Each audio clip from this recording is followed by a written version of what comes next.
bwanyuma y'ebbeeyi y'omwana okuzahigura abantu bingi omu kyanga kya Bunyoro batandikire kwejumbira omu kubyara omwani. Hati ekitongole ekirikujunaanizibwa n'omutindo ekya Uganda Coffee Development Authority kyashaba abahingi obutabyara mwani okuruga omuri za beedi ezitiine layisensi. Esente ezi z'okugura omwani guno embibe y'okugaba zikagaruka mu PDM.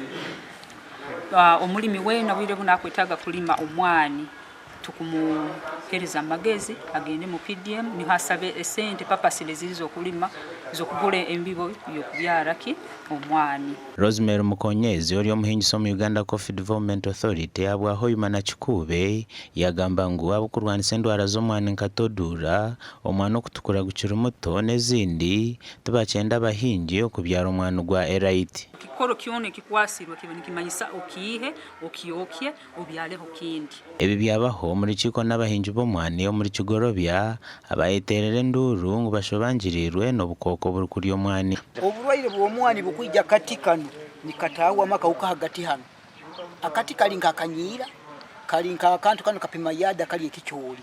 Patrick Singoma omuhandiki wa Kigorobya Coffee Farmers Cooperative nagamba ngu obutamanya omu bahingi nakyo nikiita omutindo gw'omwani. Okusanga almost all of them habwokuba bukwata omuti nosanga ogundi guli gurungi ogundi gukwasirwe mulingo ogwo. Ebbeeyi y'omwani hati emerera hagati y'50 na 60 buri kiro ya Kiboko kandi ogwakase guri hagati y'omutwaro 10 n'omutwaro 12. Gashakwa Ambrose Nwagaba Katoto.